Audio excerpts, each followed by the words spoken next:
Bienvenidos a un episodio más. Hoy está con nosotros el Dr. Carlos Navar, oftalmólogo especializado en oculoplástica, órbita, párpados y vías lagrimales. Formado en la Universidad Autónoma de Nuevo León y la Universidad Autónoma de Coahuila, completó su formación en la Asociación para Evitar la Ceguera en México y un posgrado adicional en cirugía plástica ocular en Milán. Esperamos que disfrutes del episodio. Dale clic en la campanita y suscríbete para más. Carlos, mil gracias por estar aquí el día de hoy. Ya sabes que siempre agradezco mucho el tiempo de todos mis invitados porque sé que se dan un tiempo extra después del trabajo. Ambos con pijama quirúrgica, tú vienes de estar operando y demás, entonces de verdad aprecio mucho el tiempo y la paciencia y todo con esto. Muchas Luego gracias sucede de imprevistos. Bueno, vamos a hablar de dos temas bien importantes.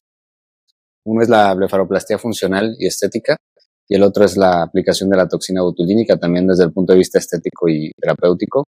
Estos dos temas, lo había platicado contigo un poquito a ver de qué parece, porque sabemos que de la oculoplástica y de la órbita y demás, pues los temas son extremadamente extensos y no acabaríamos en una sesión de media hora, 40 minutos, pero pues la blefaroplastia y la toxina botulínica, creo que, como te había comentado, varios médicos, ahora que está de moda lo de la medicina estética, que andan haciendo blefaroplastías, andan aplicando toxina botulínica, pues creo que sí es importante a lo mejor tocar estos temas porque es como lo que más se pueden meter médicos no especialistas en oculoplástica, ¿no?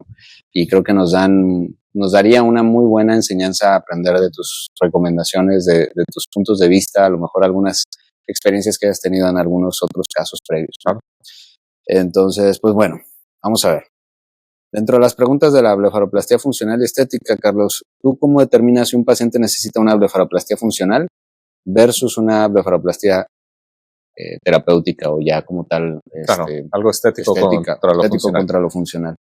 Cada que llega una persona es bien importante valorar qué es lo que quiere la persona, qué es lo que estamos viendo y a dónde podemos llegar o qué es el común acuerdo al cual podamos entendernos tanto el paciente como yo, el cirujano que está poniendo su confianza en mis manos.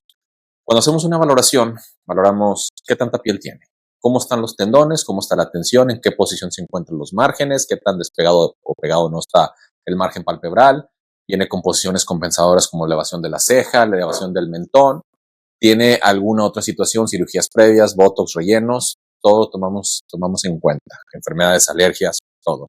¿Por qué? ¿Por qué hacemos esto? Porque muchas veces una persona cree que nada más tiene un exceso de piel cuando es un párpado caído, a veces cree que tiene un párpado caído cuando solo es un exceso de piel que sobrepasa el margen del párpado y tiene una posición adecuada del margen y eso puede conocerse como una pseudo párpado caído. Muchas veces las personas no se dan cuenta que les lagrimea un poco el ojo y tiene una mal posición del margen palpebral inferior, entonces una cirugía que nada más era para quitar tantita piel y reacomodo de bolsitas termina siendo tensiones del tendón, elevación del elevador del párpado, entre otros factores, pero lo más importante es hacer una revisión. Cada revisión lo que hacemos es medimos dónde se encuentra el margen, dónde está la tensión, tomamos fotos y ya platicamos qué es lo que podemos ofrecer. Excelente. Es también lo que habíamos comentado previamente de una dermatochalasis o blefarochalasis. Exactamente. Cuando puede ser algo que a lo mejor no es tan patológico, pero que sí puede afectar de alguna manera la función palpebral y que puedes matar dos pájaros de un tiro, o sea, tratar lo estético y lo funcional, ¿no? Exacto. Excelente.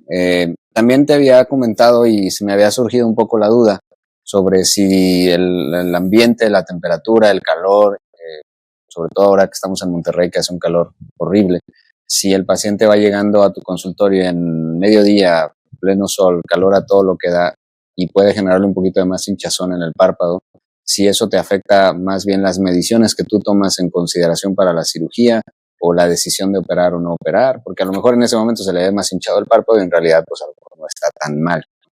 Afortunadamente una persona sana, la inflamación que puede generar el calor o un poco el ambiente no suele ser algo notorio o algo importante que nos pueda hacer dudar y volver a aceptar a las personas. Hay otros factores que sí son ambientales que pueden generar alergias, que puede, en lugar de parecer herniación de grasas en los párpados de abajo, de arriba, termina siendo mero edema por una alergia moderada severa. Obviamente cada vez más personas se van volviendo alérgicas o están teniendo cuadros más graves o severos, entonces por eso hacemos una revisión para ver si es meramente reacción de grasa o de párpados o si es un edema o una inflamación. Pero en general esto ya suele entrar en otros tipos de factores ya más alérgicos, atópicos o otro tipos de enfermedades, por ejemplo, renales o enfermedades miasteniformes que sí nos pueden modificar el transcurso del día, posiciones palpebrales. Pero, como menciono, personas sanas es poco el cambio que puede llegar a haber. Es poco probable. Ajá. Excelente. Oye, y por ejemplo, ¿cuál es el margen de edad? Hay un margen de edad así, por ejemplo, para la cirugía facorrefractiva. Entonces, debajo de tal edad, mejor ni le muevas. Tú para la blefaroplastia, que llega una paciente relativamente joven, digamos, entre sus 40 y tantos, 50 y tantos, que quiera alguna corrección estética porque, ya sabes, bolsitas, lo que sea. Así es. ¿Hay algún corte, un margen de edad que tú digas, no, oye, ¿sabes qué? Espérame unos 5 años más o unos 10 más para ver realmente que no pueda haber alguna complicación posterior o que no te tenga que reintervenir? Okay. Es bien importante esta pregunta porque cada párpado es completamente diferente al otro. Entonces, así como hay personas que se hacen rinoplastías a los 16, 18, 20 años, personas que ponen implantes mamarios, entre otros tipos de cirugías, cada párpado es completamente diferente. Hay personas de 80 años que no van a necesitar cirugía de párpados porque es su genética, y hay personas que desde los 18, 20 ya empiezan a tener herniación de grasa que les genera problemas. Párpados superiores que ya empieza a tapar la línea de las pestañas, que genera problemas, sobre todo personas que tienen antecedentes de asiáticos o que quieren modificar un poco su párpado a algo más occidental. Entonces, por decir una edad, obviamente la paciente más joven que operé fue de 20 años. ¿Por qué? Porque ya tenía bolsitas y era meramente genético. O sea, hay personas que tienen el septum más delgado y empiezan a tener herniaciones más jóvenes. Ahora, hay personas que me dicen, ¿por qué no le pusiste rellenos? A pesar de que los rellenos es una buena alternativa, cada vez más estudios demuestran que los rellenos no se terminan de absorber completamente y lo único que están generando son cicatrices, adherencias, y luego las cirugías tienden a ser un poquitito más complejas o más complicadas. Pero bien importante, y un triángulo vascular bien importante que empieza desde la glabela, abarca los párpados inferiores y por debajo de la nariz. Si tú le llegas a dar alguno de esos vasos, el paciente se te queda ciego. Tiene necrosis de punta de la nariz y complicaciones muy fuertes, y los vasos que se encuentran en las bolsitas de grasa son mucho más gruesos que el calibre de la aguja con la que se inyecta el ácido hialurónico. En los últimos 5 años he visto 3 casos de ceguera. Entonces, si podemos hacerle algo que es más definitivo, no es tan invasivo, no quitamos grasa, reacomodamos, tienen perfectamente 20, 30, 40 años con una cirugía que les va a durar. Y realmente ahí estás viendo, ¿no? Exacto. O sea, en la inyección es, digamos, un poquito a ciegas. ¿Y eso de los rellenos qué es? ¿Qué le ponen al ácido hialurónico? Se pone detrás del septum y empuja la grasa hacia atrás.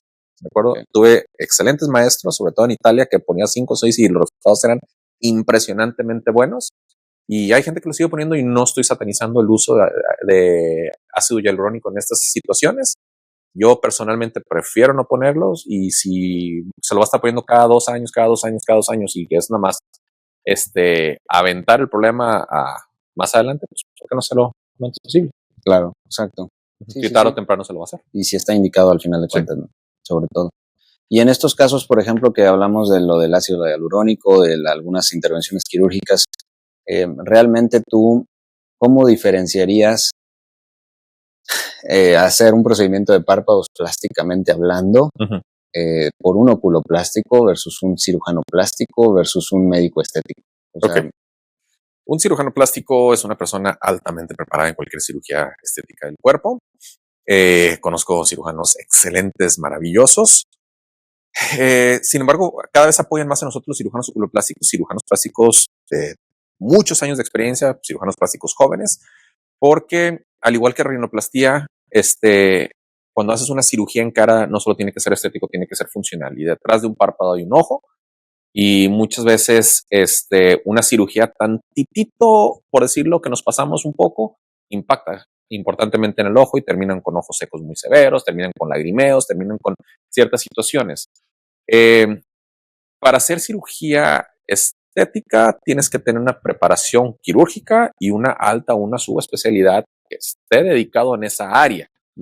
Eso es la recomendación número 1 hacia las personas que se van a operar de una cirugía estética. Una persona que tenga una preparación quirúrgica, una especialidad quirúrgica y aparte una subespecialidad o una alta especialidad dedicada específicamente en esta área. Dentro de la cara se cruzan muchas barreras, muchas como fronteras, por decirlo de cierta forma. Los otorrinos hacen blefaroplastías porque consideran ellos que es cirugías de cabeza y cuello, lo cual hay cirujanos maravillosos. Hay dermatólogos que también de vez en cuando se llegan a meter y hay cirujanos maxilofaciales que también tienen una preparación quirúrgica importante. Pero bien importante que siempre tienen que ir llevados de la mano con el especialista del área. O sea, una rinoplastía también hay que ver cómo se encuentra por dentro, porque a veces necesitan una septumoplastía, una tuberoplastía. Lo mismo pasa con los ojos. O sea, tienes que estar completamente consciente que a lo mejor no solo es quitar piel y grasita, va más allá la situación.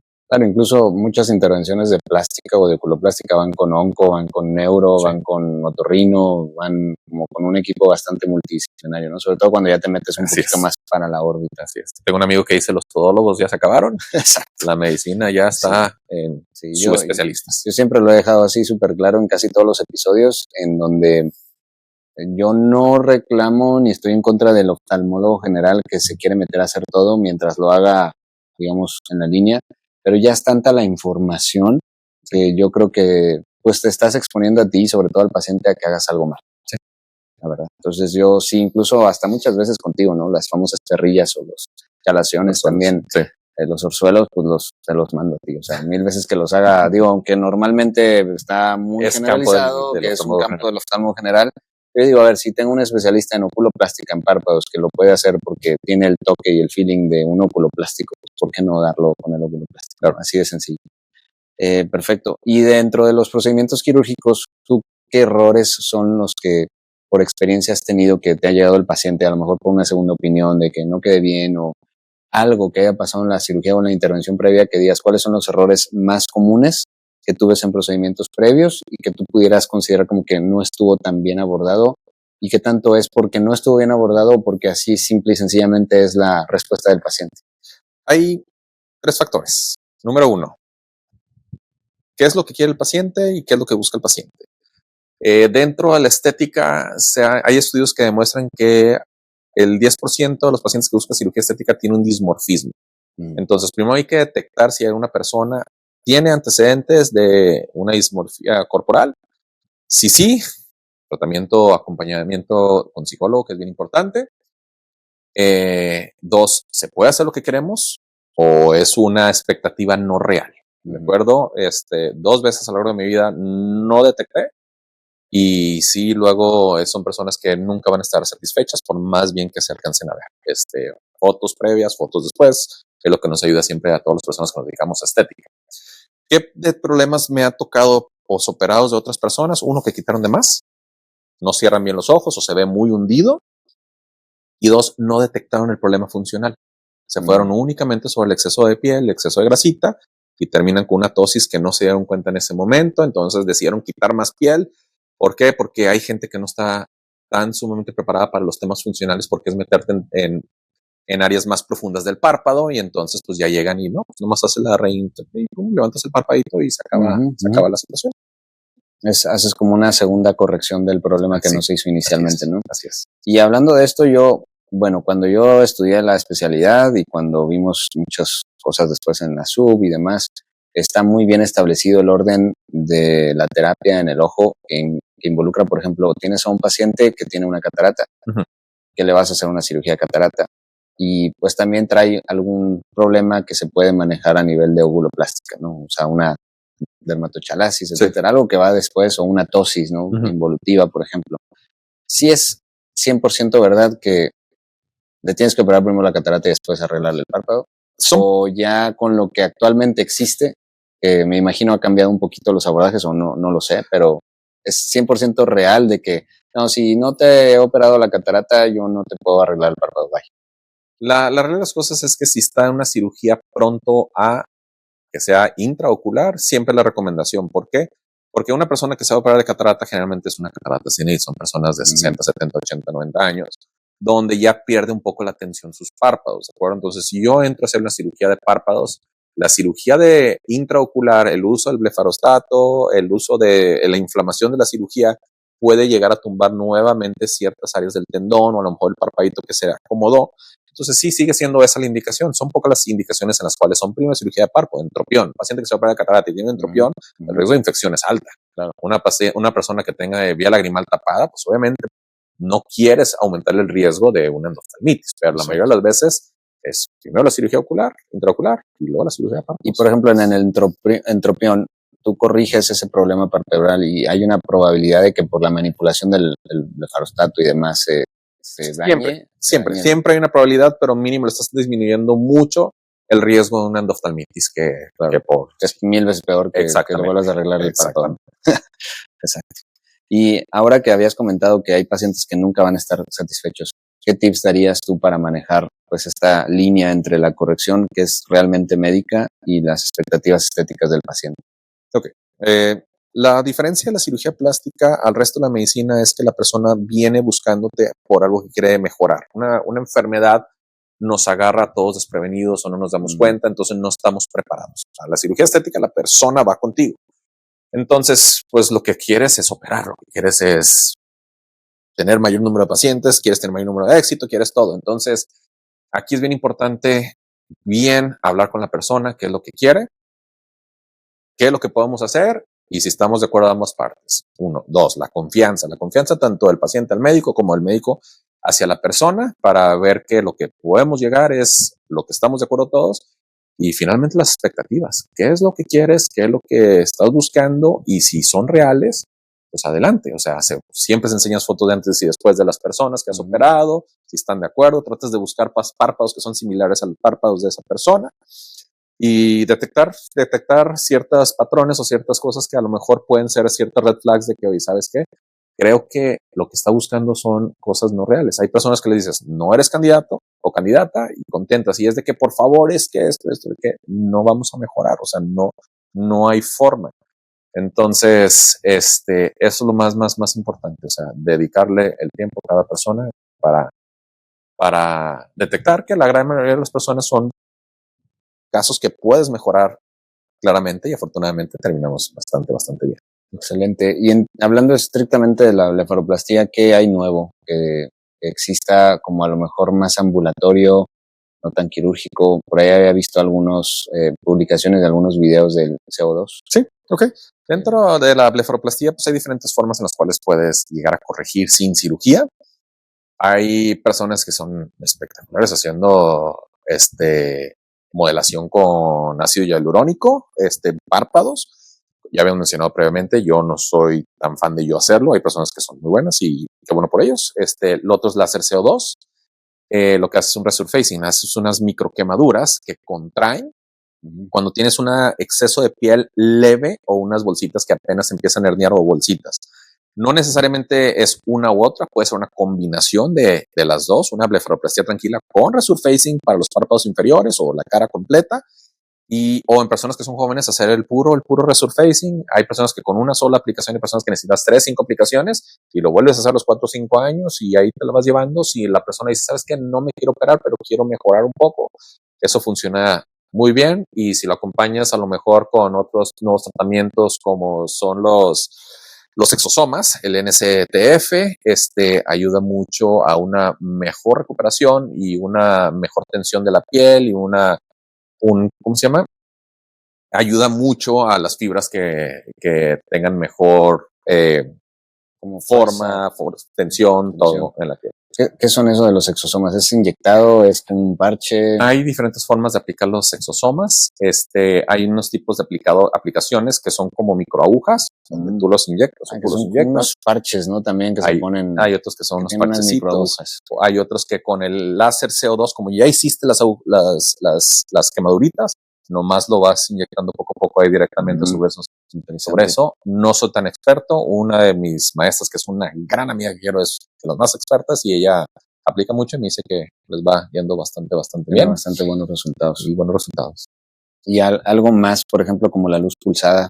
¿Ese tipo de cosas ayudan o es para otro tipo de problema como una blefaritis? La luz pulsada o el IPL ayuda mucho para blefaritis, inflamaciones de otro tipo, porque esta funciona de una manera diferente que un resurfacing y no se aplica tanto para cosas como para reemplazar sobre una cirugía estética, sino para coadyuvar, por ejemplo, blefaritis, como bien mencionas, rosáceas, entre otras cosas, para que inflamen menos. Ya, y lo del CO2 y esto de los exosomas, ¿lo puedes complementar antes de la cirugía o es mejor hacerlo después? Puedes hacerlo únicamente sin la cirugía, puedes Ok. complementarlo con la cirugía, puedes hacerlo Ok. después de la cirugía, o sea, Dependiendo de cómo vaya respondiendo el paciente, ¿no?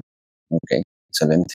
¿Tienes alguna anécdota de algún casito así feo o no feo, sino bueno también, que te haya marcado de algún paciente? Eh, a lo mejor no lo tengas en mente, ¿no? De tantos pacientes que has tenido. Tuve el caso, recién había egresado, tenía 2 años de egresado y, había una oculoplástica que trabaja en la misma clínica que yo y había visto un paciente y ella de que, pues sí, este es candidato a una blefaroplastía, esto y lo otro y bla, bla, bla. Y por alguna razón ya no terminó operando ella, se vino conmigo, ya lo reviso y todo perfectamente bien. Perfectamente bien. ¿Sabes qué? Te puedes operar. Ya lo termino operando, padre. Y a las 2 semanas, párpado caído. Y yo, pero pues no tocamos neurosis. Es un párpado caído. El paciente molesto. Y ¿sabes qué? No sé por qué se cayó. Esto y lo otro y bla, bla, bla. Lo reviso a las 3 semanas. Paciente, quiero que verme bien. Y dije, ¿sabes qué? Déjame te programa. Le levanto el párpado, no pasa absolutamente nada. Llega la semana, el otro párpado caído. Dije, esto no es normal. Esto no es normal. Estás teniendo algo extra. Necesito mandarte estudios de miastenia, necesito mandarte pedir estudios de esto y de esto. Los estudios de miastenia, los anticuerpos completamente normales. Oye, algún problema de deglución, esto y lo otro. Me dice, sí, batalló para comer. ¿Cuándo empezaste? No, pues ayer. No, pues una distrofia oculofaringe. Se le escapó a la doctora o debutó después de la cirugía. Uh-huh. Lo terminó operando más o menos a los 4 o 5 meses después de que fue con neurooftalmología, que fue con con neurólogos especialistas en problemas oculares, porque también, o sea, no solo hay oftalmólogos que se dedican a la neurooftalmología, hay neurólogos que se encargan de problemas oculares, subespecialistas. Empezaron a darle tratamiento, terminé haciendo la suspensión al frontal, quedó de maravilla y falleció a los 6 meses. Falleció a los 6 meses. Wow. Por eso. Y el diagnóstico fue hecho por eso. Sí, muchos critican y menosprecian la oftalmología, en especial los médicos internistas, sin afán de ofender. Tengo un hermano que es médico internista, a veces me bulea, como los oftalmólogos no saben nada, pero muchos diagnósticos, de hecho, de cáncer y de patologías un poquito más importantes, pues la primera aproximación es por un síntoma visual y es el diagnóstico inicial por el oftalmólogo, ¿no? Obviamente el complemento va de la mano con muchos otros, pero pues sí, es importante, sí, creo que dejarlo claro. Como último comentario de la blefaroplastía, que es algo que le digo a todos los pacientes. La blefaroplastía es, a diferencia de otras cirugías estéticas, no buscamos cambiar la forma. O sea, no busco como la nariz, sabes que la tengo galeña, la tengo chata, el mentón, las boobies, quiero cambiar. La cirugía de blefaroplastía, el 99.999 de las personas lo que buscan es rejuvenecer su mirada. Quiero seguir siendo yo. ¿Ok? O sea, no es una persona, ¿sabes qué? Quiero ojos chinos o quiero ojos diferentes. O sea, quiero verme como veía hace unos años. Por cierto, sí lo hacen ahora. Mandaste hace no mucho un video que a mí me parece grotesco, ¿no? Pero bueno, pues cada quien. Que hacen el cambio completamente de su expresión. De su expresión. Foxy Eyes, hay otros tipos que no me acuerdo cómo se llaman. Son simple modas. ¿Ok? Y esas modas tarde o temprano van a pasar. Y las personas van a decir, oye, ya no quiero verme así. Lo natural siempre va a ser lo mejor. Y luego me imagino batallas o debe ser un reto arreglarles, ¿no? Sí. Recuperarles la forma normal que tenían de su cara, ¿no? De su área de párpados. Y pues sí, como dices, no es que quiero un párpado más gordo, no es que quiero un párpado más puntiagudo, quiero mi propio párpado natural de cuando tenía 15 años, ¿no? Exacto. No me quiero ver cansado, no me quiero ver triste, quiero verme como veía. Exactamente, es importante mencionarlo. ¿Quién sí se puede meter a las blefaroplastías, en tu opinión? O sea, es una pregunta que a lo mejor puede generar controversia, pero cualquier persona que esté entrenada en cirugía de párpados, ¿ok? Sí. Como mencionamos hace rato, los todólogos ya no existen. A nosotros los oculoplásticos nos toma 3 años ser oftalmólogos y luego 2 años únicamente en esta área periocular. Yo no me meto en absolutamente nada. Y digo, hay cirujanos plásticos que son maravillosos, que les toman 3, 4 años de cirugía y luego 3 años de cirugía estética, reconstructiva de todo el cuerpo. Y cada vez todo el mundo vamos conociendo cirujanos plásticos que se dedican exclusivamente a ciertas áreas. Entonces hay personas que se dedican exclusivamente a cara, son excelentísimos. Ujú. Otorrinos que también se meten en cierta área, que se dedica, que estudiaron una subespecialidad en estética de cara, son personas que están preparadas. Hay ciertos maxilofaciales, porque ellos hacen muchos abordajes a piso de órbita, maxilares, que entienden muy bien la anatomía del párpado. Que son las personas que menciono. O sea, tienen que tener una especialidad quirúrgica previa y una subespecialidad exclusiva dedicada a la estética reconstructiva. Son las personas que deberían Claro. estar Preparados. para pero al meterse final al de párpado. cuentas, como lo menciono, todo lo que hagas en el párpado impacta para bien o para mal al ojo. Entonces, pues, el experto creo que es el cirujano oculoplástico, porque detrás del párpado hay un ojo y nosotros somos oftalmólogos. Exactamente. Conoces todo lo que le puede pasar al ojo y a qué te vas a enfrentar si es que le pasa. Exacto. Sí, o sea, es un buen punto a aclarar. Ahora, pasando un poquito a lo de toxina botulínica, también desde el punto de vista terapéutico o estético, ¿cuál fue tu primer acercamiento con la toxina botulínica? Que digo, el nombre que todo el mundo habla es el Botox, pero en realidad el Botox es un nombre comercial. Así es. Como decir Kleenex. Exactamente, como decir Kleenex para todo, pero ¿cuál fue tu primera aproximación con la toxina botulínica? ¿Fue realmente para un fin terapéutico o para un fin estético? ¿Tú qué crees que sea más relevante hoy en día eso? Digo, Ok. Bien importante que la toxina botulínica fue desarrollada por un oftalmólogo. El primer uso fue para estrabismo, entonces es terreno del oftalmólogo, porque luego ciertas otras especialidades se molestan que pongamos botox estético. Digo, cada quien, como mencionamos previamente, domina ciertas áreas y esas áreas, si eres experto en esas áreas, eres capaz de poner eso. Entonces, el área más común de poner botox estético es la región periocular, la frente, el entrecejo, patas de gallo. Entonces, una mal puesta de botox en esa zona va a hacer que se te caiga la ceja y se te caiga el párpado, tengas entropión, ectropión y termina con el oftalmólogo. ¿De acuerdo? Entonces, hay muchos expertos y creo que esa es un área todavía más extensa de personas que ponen botox. Mi primer uso del botox fue en estrabismo cuando estaba estudiando oftalmología. Después fue en espasmos, en blefaroespasmos, en espasmos hemifaciales. Yo el botox estético practiqué conmigo. Yo me ponía solo en el espejo. Antes de empezar a ponernos más, le puse a mi esposo, ponme. Empecé a poner esposa, empecé a poner amigos, le empecé a poner a compañeros residentes y después empecé a poner a los pacientes. Siempre fue esa curva de aprendizaje y qué bonito que lo hiciste primero contigo. Sí. Muchas veces igual en la escuela de medicina para canalizar y ese tipo de cosas cuando aprendes, pues te lo haces tú solito para que aprendas a ver lo que se siente, ¿no?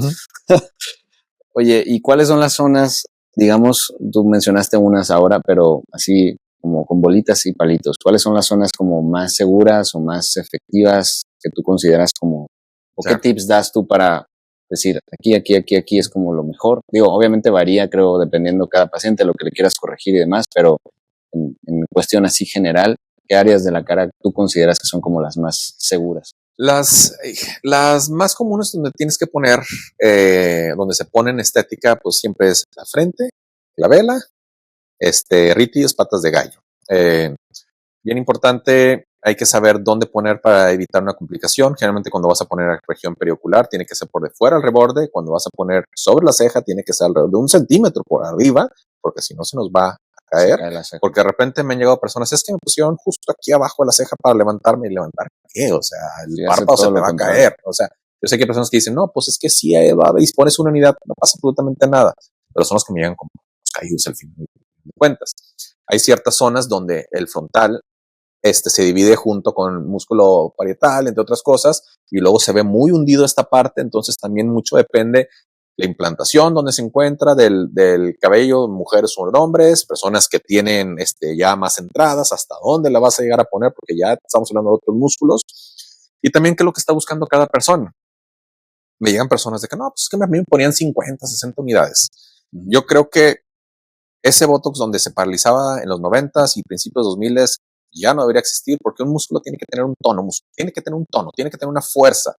Músculo que paralices por mucho tiempo va a perder ese tono, va a perder esa fuerza y es cuando empiezan a caerse las estructuras. Entonces, yo me gusta poner dosis relativamente bajas, no estoy diciendo que un baby botox, sino bajas, pero suficiente para que haya un rango de movimiento, pero que se borren la mayoría de las arrugas. Hay personas que ya tienen arrugas profundas que por más botox que te va a poner nunca se te van a quitar, ya tenemos que hablar de otras situaciones. Pero, poner el botox que sea necesario nunca caer en exceso y siempre cuidando las áreas de seguridad. Ok.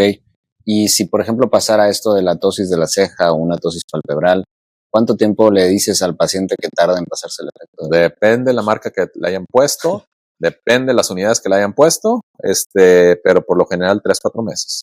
3, o sea, bastante. 3-4 meses. Hay ciertas cintitas que se ponen, sobre todo las asiáticas, que se pone justo en la placa tarsal. Les levanta Y eso levanta y eso les funciona maravilla. Mientras se pasa el efecto, ¿no? Y, por ejemplo, la ceja que les manejas mientras en tiempo. No hay algo que pueda revertir, ¿cierto? El efecto de la toxina botulínica. Interesante.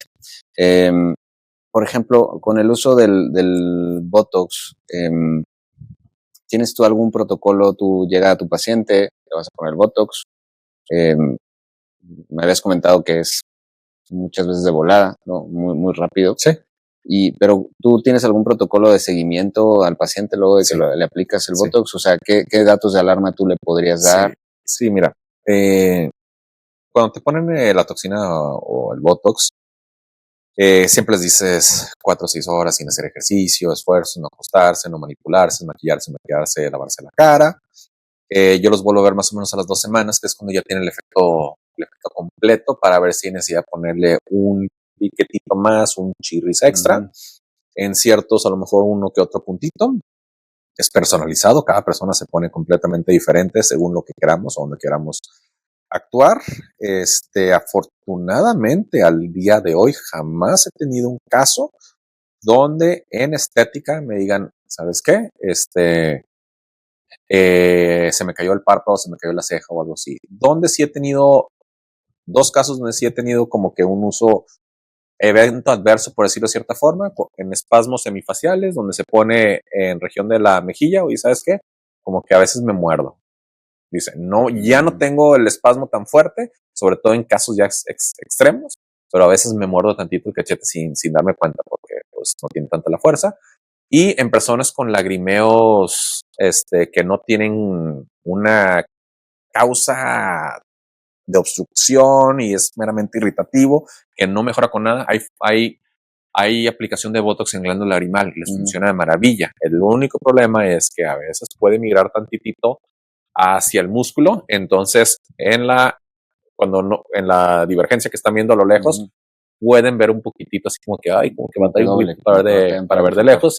Y eso sí me pasó, que estuve ahí 3 meses viendo doble. Me dice, pues no, o sea, yo ya no manejo, tenía 90 años, ya no manejo, que es cuando voy de copiloto, que veo a lo lejos y dices, ay, Dios mío, entonces no pasó nada y es la única vez que pasó. Pero trata siempre de, o sea, tener un poco de cuidado con eso. Lo de no lavarse la cara y demás es para que no difuminarlo hacia otras áreas. Okay. O sea, hay personas que hay ciertas áreas donde pones dosis altas y si tú te tallas puedes mandarlo hacia otros lados que no quieres. Y luego ahí sí es donde vienen con la ceja caída, por ejemplo, ¿no? ¿Cuáles son las complicaciones más severas que tú pudieras esperar de una aplicación de toxina botulínica? Yo solamente una vez, digo, te lo cuento como anécdota, una sola vez en todo este tiempo, que tampoco ha sido muchísimo, ¿no? Pero cuando estaba haciendo mi subespecialidad en retina, una sola vez vi una trombosis o una oclusión de la arteria central de la retina posterior a aplicación de toxina botulínica.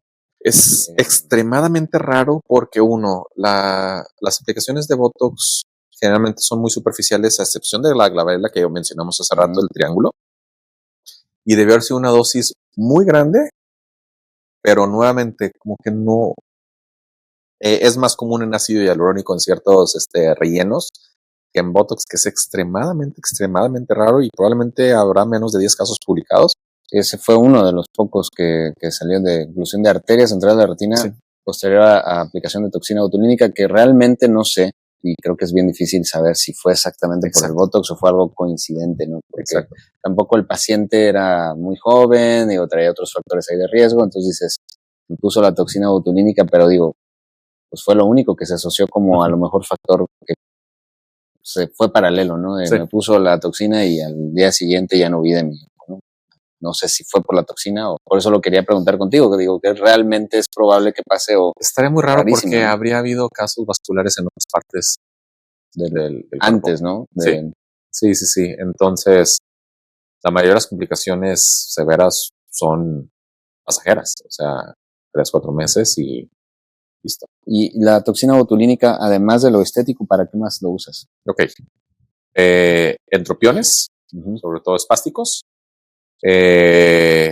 blefarospasmos, espasmos unifaciales, lagrimeos, en retracciones palpebrales en personas con distiroidismos, orbitopatías asociadas a tiroides, sudoraciones o cefaleas tensionales en la frente.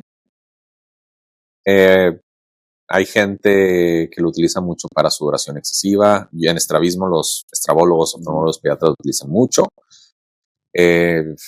Ya otras áreas, pues yo no me meto. O sea, por ejemplo, contracturas espásticas, vejiga hipertónica o todas esas cosas. Sí, tienen mil otras indicaciones, ¿no? Que ya exacto. no están fuera de nuestro rango. Exacto. Y por ejemplo, de la toxina botulínica, ¿tú calculas alguna dosis? ¿Viene la dosis ya? Digo, okay. Te lo pregunto porque yo de verdad estoy en cero y a mí me gusta preguntar como niño chiquito que no sabe nada de nada para pues hacer la pregunta más sencilla y más tonta que pueda haber, pero pues creo que es la que se presta que hay diferentes marcas y hay tipo A, B y C que al final de cuentas funcionan muy similar. Y la marca más vendida de todos es Botox y esa tiene una preparación que son 100 unidades y lo puedes preparar en 1 o 2 mililitros. Digo, lo puedes preparar en 4, 5, 6, pero lo más común es 1 o 2 mililitros. Y ahí, si lo preparas en 1 mililitro, en una aguja de, pues... ¿Pero viene líquido o viene en polvo? Viene en polvo. Tú lo preparas y tú le pones solución. ¿Qué le pones? ¿Solución salina balanceada? Solución del 0.9. Okay. O sea, puedes poner agua inyectable, arde horrores. Lo más común es solución salina del 0.9. Ok. Entonces, Botox, Xeomin, Nabota y otra que no me acuerdo cómo se llama, se preparan exactamente igual. El único que se prepara diferente es el Dysport o Dysport. Ahí viene la tabla como debe prepararse. Y yo creo que ahí es cuestión de gustos personales qué marca utilizar. Las nuevas coreanas, el efecto, por alguna razón que no entiendo por mecanismo de acción, generalmente tarda de 1 a 2 semanas en hacer efecto y esta a los 3 días funciona perfecta, ya tienes el efecto y la gran mayoría son 1 o 2 semanas. Ahí entran otros factores, dependiendo cada marca, dependiendo el manejo, dependiendo cómo conservaste, cuánto te va a durar. La gente dice que es 4 o 6 meses, pero hay marcas que yo en mi experiencia, el Dysport me dura 2 o 3 meses, Xeomin me dura 3 meses, Botox me dura 4 o 6 meses, Nabota me ha durado hasta 6 meses también. Acaba de salir una que es de 9 a 12 meses, lo cual está de maravilla mientras quede bien. Porque claro, si hay una complicación, son 9 a 12 meses con 9 meses con el párpado caído. Exacto. Oye, ¿y cada cuánto, o sea, es variante a la duración? Obviamente, quiero entender, pero tú le pones hoy a un paciente la toxina botulínica y le dura 6, o sea, le pusiste una que dura 6 meses, ¿no? Digo, ya vimos que hay varias marcas, etcétera. ¿A los 6 meses le puedes volver a aplicar? Sí. Yo trato de ponerle no más de 2 veces al año a mis pacientes para que tengan tono muscular. Ya. Y el otro día me surgió una duda, habíamos comentado en una reunión, me surgió la duda de un paciente que está haciendo mucho ejercicio, va mucho al gimnasio y se le pasa muy rápido el efecto del Botox. Se menciona que personas con mucho ejercicio, que hacen mucho ejercicio muy activas, el metabolismo teóricamente hace que se absorba más rápido. Realmente no lo sé. Lo que sí es cierto es que se genera taquifilaxia hacia las toxinas. ¿Por qué? Porque vas creando resistencia. Entonces cada vez vas necesitando más dosis y cada vez más corto tiempo. Entonces creas una resistencia. Los de Xeomin dicen que no están unidos a proteína, por lo tanto no creas resistencia, pero la verdad de las cosas es que no sabemos realmente si sí o no. Pero sí es verdad que personas que se han puesto desde muy jóvenes mucho, a los 5 o 7 años ya estás empezando a notar que no te hace el mismo efecto y cada vez es menos. Y en la cara, por ejemplo, cuando vemos así a personas famositas y demás, que tienen, o sea, la cara toda así como sin expresión, ¿no? Lo que les llamamos cara así como de muñeco o muñeca, ¿no? ¿Es por el Botox o ahí es otras cosas? Es una combinación de muchas cosas, pero una cara que no se mueve absolutamente nada es cara de Botox. Y te digo, eso era muy común en los artistas de los 90s y 2000s y cada vez va siendo menos frecuente. Cuando se puso en boga mucho los ácidos hialurónicos, cada vez ahorita es más frecuente que empiecen a hacer el washout, la limpieza hialuronidasa. El ácido hialurónico sí tiene forma de revertirlo con la hialuronidasa, que es inmediato. Y cada vez que vamos teniendo resonadores de mayor tecnología, más precisos, por ejemplo, los nuevos de 3.54, que son más funcionales, te demuestran qué tanto rellenos puedes llegar a tener en la cara y puedes tratar esas áreas. Entonces eso ayuda mucho porque los rellenos migran. Y no me acuerdo cómo se llama esta cara de... Sí, tiene un nombre, tiene ¿no? algo de filler face, que las personas no se van dando cuenta y no se van dando cuenta y no se van dando cuenta y es más y más y más y más y todo eso termina a cobrar factura. Y que a veces dices, ¿cómo es que no se da cuenta que tiene la cara así y se sigue poniendo cosas, ¿no? Pero ahí está explicado el fenómeno. Pero en parte sí puede ser que un paciente que se está pone Botox, pues sí termine a sus 60, 70 con la cara un poco plastificada, como quien dice, ¿no? Perfecto. Y pues una pregunta igual parecida a la blefaroplastía. ¿Quién sí se debe meter con el Botox? ¿Quién no se debe meter con el Botox? Híjole, ahí creo que ese es campo todos. ¿Por qué? Porque hay médicos esteticistas que conocen sus límites y manejan los rellenos y los botox mejor que el cirujano plástico más cañón del mundo. Y son muy buenos porque toman muchos cursos, toman muchas talleres, viajan por el mundo y a fin de cuentas muchos de ellos son los que terminan dando cursos y pláticas a subespecialistas y les va de maravilla y son muy buenos. Digo, me ha tocado escuchar casos de que no, a mí me lo puso ahí donde me pintan el pelo o donde me no sé qué y dices, oye, espérame, claro. O sea, ¿qué estás haciendo tú en esa área? Otras especialidades no de medicina, por no nombrar, se me hace un poco, no sé, o sea, Botox funcional maceteros, otras cosas, está bien, pero ya Botox el resto de la cara se me hace un poco curioso. Pero los dermatólogos son los que son los expertos, dermatólogos son los expertos, cirujanos plásticos, otorrinos, oculoplásticos, porque no todos los oftalmólogos dominan la oculoplástica, al final de cuentas, también hay oftalmólogos que dices que te estás metiendo en esos temas, pero cualquier persona que trate, maneje o hable de estética no quirúrgica o quirúrgica, es experto en esta área. O sea, siempre y cuando lo haga con una evidencia contundente, ¿no? Precisamente yo pues, te quiero preguntar cómo te actualizas tú en la oculoplástica, en las nuevas intervenciones que hay.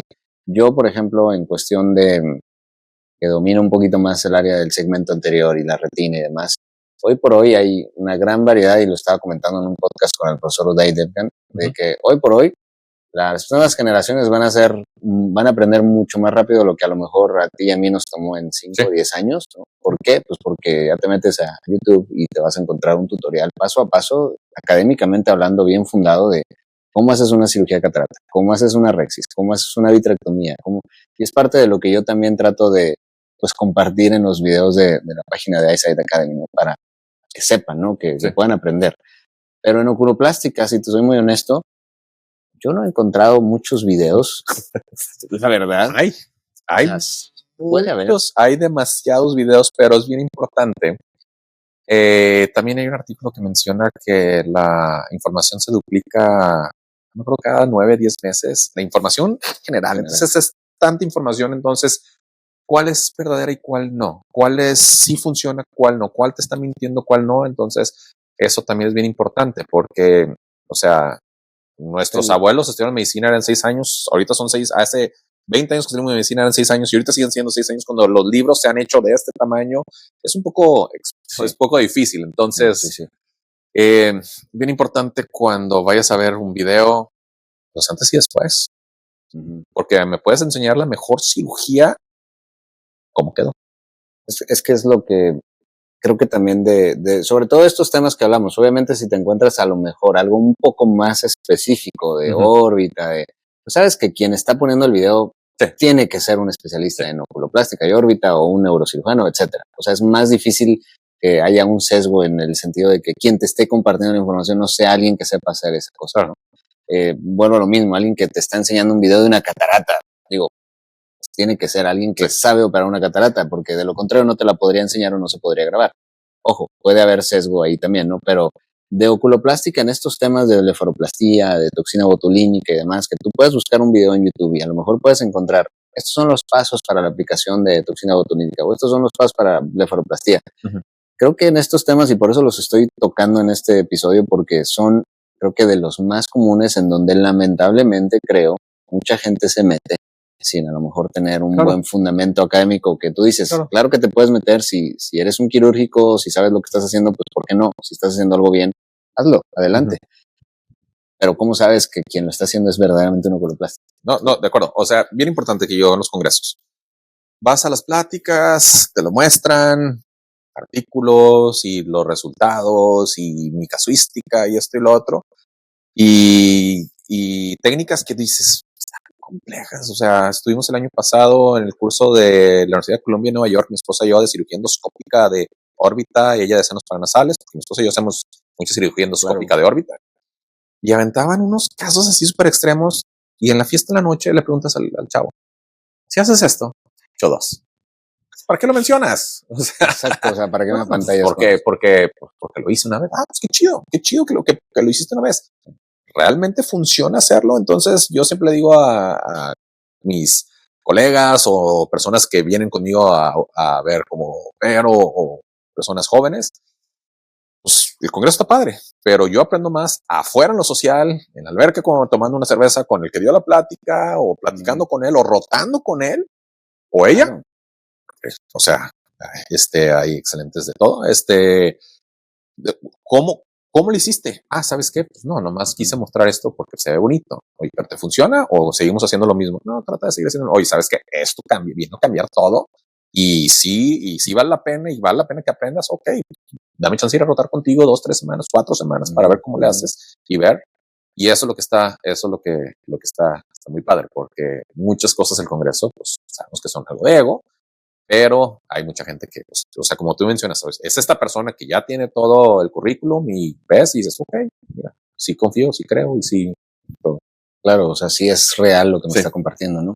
Y sí es lo que dices. También yo lo traspolo, digo, yo he ido a congresos en Euretina y demás, que ves lo top de gama que hay en tratamientos de lo que te puedas imaginar. Pero también lo traspolas a donde estamos, que es México y Latinoamérica. Y lamentablemente, o afortunadamente, como lo quieras ver, porque creo que en México se presta también esas barreras a que seas como de alguna forma un poco más comprometido que lo que le vas a hacer a tu paciente, busques la manera de hacerlo bien, con lo poco o mucho que tengas, ¿no? Pero pues hay muchas cosas, siendo muy honestos, que dices, oye, estás presentando, yo lo veo por ejemplo ahora en terapia genética de enfermedades, de distrofias de la retina, ¿qué tanto realmente lo puedo aplicar en mi país? ¿Qué tanto el sistema me va a permitir realmente hacerlo, no? Y que muchos lo ofrecen y dicen, no, es que debes de ser. Hubo un debate súper, digo, a lo mejor no te interesa, pero te lo comento porque a lo mejor has encontrado algo parecido en oculoplástica, de un nuevo tratamiento para la atrofia geográfica, ¿no? Y estaban enojadísimos porque no lo aprobaron en Europa y cómo puede ser posible. Si, pues el Comité Europeo les dijo, es que sabes que pues es que el costo-beneficio no da, o sea, y si estás viendo eso en Europa, pues que me espera a lo mejor en México, donde el sistema en general, pues a lo mejor no me va a permitir aplicarlo, ¿no? Ya ni siquiera por medio institucional, mucho menos por medio privado, ¿no? Estás hablando de tratamientos extremadamente costosos que realmente son poco prácticos. Creo que, como bien dices, no es lo mismo que el paciente venga por un problema de salud, por algo terapéutico, que a que venga por algo estético, ¿no? Realmente creo que en ese lado a lo mejor puede ser un poquito más ventajoso y puedes innovar un poco más porque el paciente viene por eso, ¿entiendes? Él te va a buscar por eso. No es como que amaneció con el párpado caído y ¿qué me está pasando? No lo estaba buscando el paciente, o sea, te va a buscar para que le trates ese problema, pero no es lo mismo que no me gusta mi mirada, quiero arreglar. Sí, o sea, por ejemplo, en esos nuevos tratamientos, hablando con la jefa oculoplástica de Harvard, ahí en el curso de Colombia, está Susan Friedman, me dice que pues ahorita está con el protocolo del Tepeza, que es un medicamento biológico que revierte la proptosis en personas con enfermedad inflamatoria, orbitopatía asociada a tiroides, que hasta el día de hoy no había ningún medicamento que revertiera, tenías que entrar a hacer esas operaciones. Infortunadamente 2 o 3 de cada 10 hacen como que hipoacusias que son reversibles si lo paras el tratamiento, pero es un tratamiento que apenas va a empezar a entrar en México, pero es sumamente caro.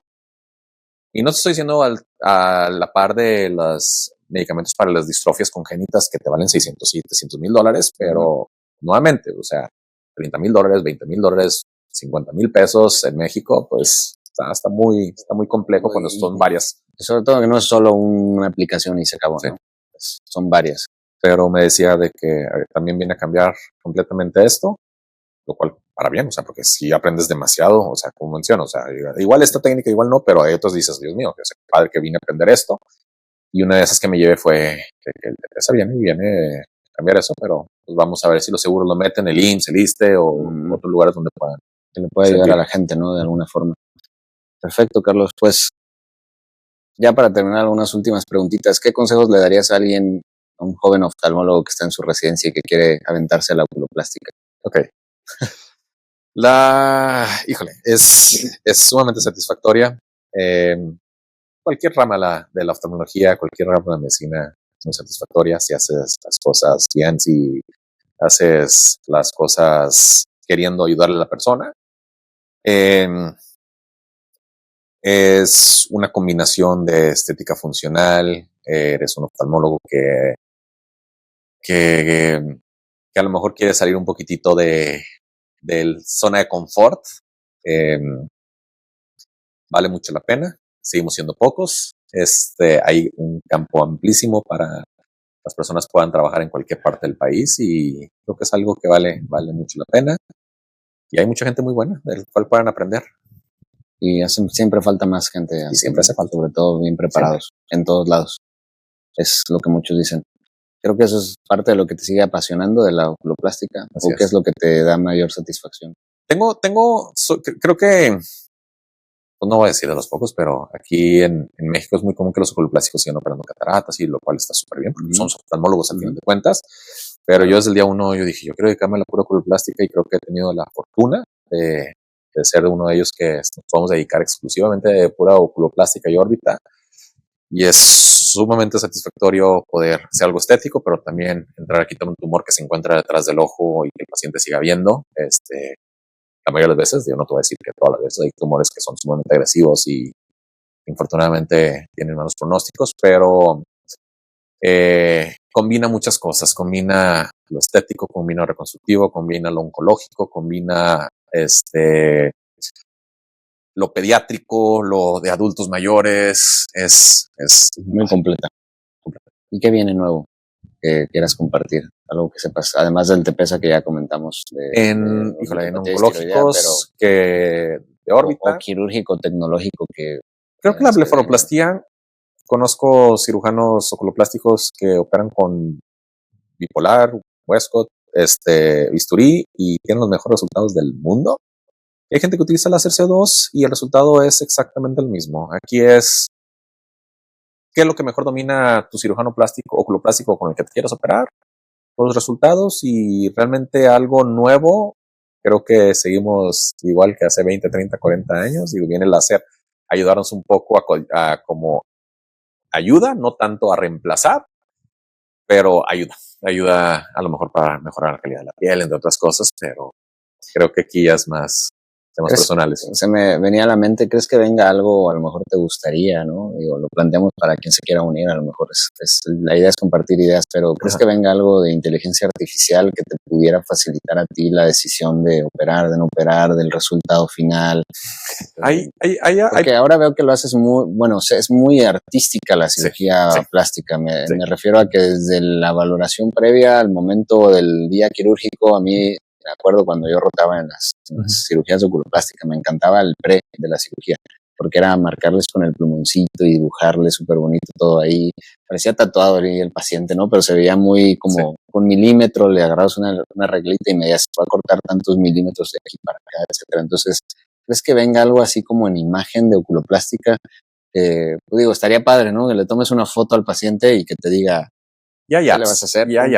Apps como las de Rinos, que te muestran cómo a lo mejor puede quedar. Sí hay ciertas apps que te ayudan a ver cómo un poquitito más joven y cómo puedes llegar a quedar. Pero si tienes una foto tuya hace 20 años, es a lo que buscamos. Es lo que buscamos, exactamente. Excelente. Pues Carlos, mil gracias nuevamente por tu tiempo. Creo que podemos hacer muchas más sesiones de muchos más temas. Así Digo, es muy amplia la oculoplástica y la órbita y demás. Quiero agradecerte nuevamente por tu tiempo y pues espero que se repita. Sí, no, gracias. Excelente. Muchas gracias. No, gracias a ti.